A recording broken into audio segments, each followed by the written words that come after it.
Oke, assalamualaikum warahmatullahi taala wabarakatuh. Kembali lagi dengan saya. Oke, hari ini kita akan mempelajari tentang masuknya Islam ke Nusantara. Masuknya Islam ke Nusantara belum banyak diketahui. Secara pasti banyak yang berpendapat bahwa maksudnya Islam di Nusantara tidak lepas ada perdagangan di jalur Selat Malaka. Banyak kapal-kapal pedagang muslim yang datang dan singgah di Nusantara. Adanya interaksi antara pedagang dari penjuru dunia dengan interaksi tinggi memunculkan beragam teori mengenai proses masuknya Islam ke Nusantara. Islam pertama di Nusantara, teori masuknya Islam dalam buku Menemukan Sejarah Wacana Pergerakan Islam di Indonesia tahun 1995 karya Ahmad Mansur Suryanegara. Ada 3 teori yang menyatakan bahwasanya Islam masuk ke Indonesia mengenai 3 teori yang mengenai masuknya Islam ke Nusantara. Yang pertama, teori Gujarat.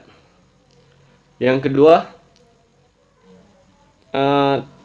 kedua teori Mekah, dan yang ketiga teori Persia.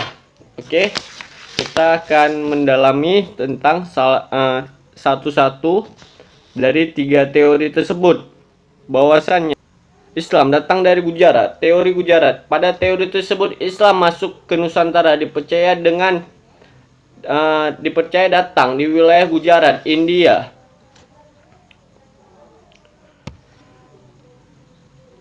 Di mana melalui peran para pedagang muslim yang datang ke Nusantara lewat jalur perdagangan Selat Malaka.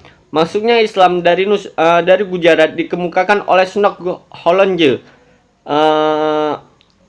dari Belanda. Ia adalah seorang keturunan Belanda. Dia merupakan orang Belanda asli yang nanti bakalan terpengaruh di masuknya runtuhnya Aceh. Nanti Anda akan mengenai siapakah Snok ini. Oke, lanjut. Ia berpendapat jika Islam masuk ke Nusantara bukan dari Arab, tapi dari Gujarat, India. Hubungannya langsung antara Nusantara dan Arab baru terjadi pada masa kemudian, seperti utusan Mataram dan Banten ke Mekah pada abad ke-7. Ia juga berpendapat adanya persamaan unsur-unsur Islam di Nusantara dengan India. Yang kedua, teori Mekah. Dalam teori tersebut mengemukakan bahwasanya pada abad ke-7 di pantai barat Sumatera sudah. Oke, kita lanjut ke teori kedua, yaitu teori Mekah. Oke, teori Mekah adalah teori pertama kali dicetus oleh Hamka dalam Dies Natalias PTN ke-8 di Yogyakarta sebagai koreksi dari teori Gujarat. Dalam teori masuknya Islam ke Indonesia diterangkan bahwa Arab Saudi memegang peranan yang paling besar. Pasalnya, menurut Hamka, bangsa Arab pertama kali ke Indonesia membawa agama Islam dan diikuti Persia dan Gujarat. Adapun disebutkan masuknya Islam terjadi sebelum abad ke-13, yakni abad ke-7 atau abad ke-13 Masehi, yakni 7 Masehi atau abad pertama Hijriah. Hal ini dibuktikan setelah wafatnya Rasulullah SAW pada tahun 632 Masehi, di mana kepemimpinan Islam dipegang oleh para khalifah.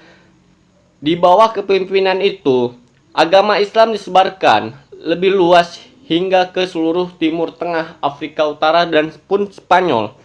Kemudian, di masa dinasti Umayyah, pengaruh semakin meluas hingga ke Nusantara melalui Arnold Morrison 1951. Bukti masuknya Islam ke Indonesia dari para pedagang Arab menyebarkan Islam ketika mereka berdagang Hal ini juga sesuai dengan fakta pedagang Arab menjadi pemimpin pemukiman di pesisir pantai Sumatera. Para pedagang Arab tersebut juga melakukan pernikahan dengan penduduk lokal sehingga agama Islam semakin menyebar di Nusantara. Oke. Yang ketiga, teori Persia.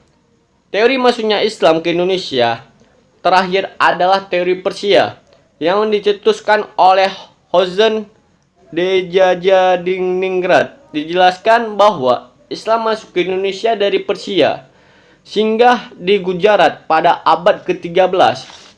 Hal ini dibuktikan dari kebudayaan Indonesia yang memiliki persamaan dengan Persia. Ya, teori ini hampir sama dengan teori Gujarat tadi ya, yang awal bahwasanya Islam masuk ke persamaan antara Islam di Nusantara dan di Gujarat itu tidak jauh berbeda. Ada beberapa hal yang terpengaruh, maksudnya ada beberapa hal konteks yang sama antara Islam Nusantara dan Islam di Gujarat itu sendiri. Hal ini juga dipertegas oleh Morgan 1963-139/140 bahwa masyarakat Islam Indonesia sama dengan Persia. Terbukti peringatan 10 Muharram atau hari Asyura sebagai hari peringatan Syiah atau syahidnya Husain. Peringatan ini berbentuk pembuatan bubur syura. Selain itu di Minangkabau, bulan Muharram juga dikenal dengan bulan-bulan Husain. Lalu di Sumatera Tengah diperingati dengan menggarak keranda Husain untuk dilemparkan ke sungai. Selanjutnya teori ini juga didukung dengan kesamaan ajaran Syiah Siti Jenar dengan ajaran Sufi Iran Al-Hajjal. Ketiga, pengguna istilah bahasa Iran dalam sistem mengeja huruf Arab untuk tanda bunyi, harakat, dan pengajian Al-Quran tingkat awal. Oke. Dalam buku Sejarah Indonesia Nusantara 2015, karya Michael Lafan. Mohon maaf. Sejak awal Masehi, para penguasa di kawasan barat Nusantara berbagi budaya istana yang bercocok India dan mendapatkan keuntungan dari kehadiran para pedagang asing. Karena Asia Tenggara berada di persimpangan dua zona perdagangan kuno yang sangat penting pada zamannya.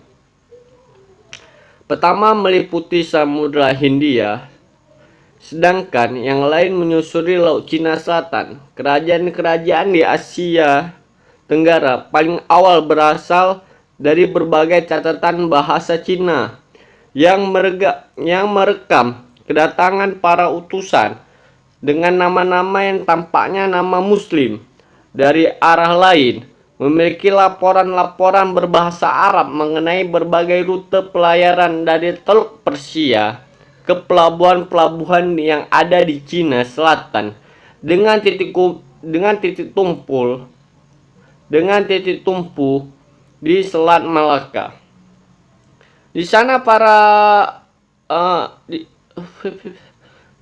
para kapten menunggu perubahan angin monsun untuk membawa mereka melanjutkan perjalanan atau kembali pulang. Oke, yang harus kita pahami, pada zaman dahulu para pedagang ini selalu selalu berharap mereka bisa datang ke suatu tempat ataupun mereka bisa pulang itu karena menentukan arah angin. Ketika angin sedang buruk, maka banyak dari para pedagang itu untuk berhenti ataupun singgah sementara di suatu tempat. Ya, bisa kita contohkan bahwasanya ketika itu kita kurang tahu ya pada zaman dahulu bagaimana bangsa Arab itu bangsa Gujarat itu bisa masuk ke perairan Aceh. Bagaimana pada masa itu mereka memang niatnya ke Aceh ataupun memang mereka terbawa oleh angin, ya, karena mereka mengikuti arah angin. Karena pada zaman dahulu mereka tidak mempunyai kapal bermesin, ya kan. Ya, mereka hanya menguntungkan dari angin saja. Oke, sekian dari pertemuan kita pada hari ini. Mohon maaf bila ada kata-kata yang salah ataupun banyak kekurangannya, karena kita juga masih belajar, kita masih menuntut ilmu, kita berusaha menjadi yang terbaik, tapi ini hanya kemampuan kita. Saya akhiri dengan wabillahi taufik wal hidayah. Assalamualaikum warahmatullahi taala wabarakatuh.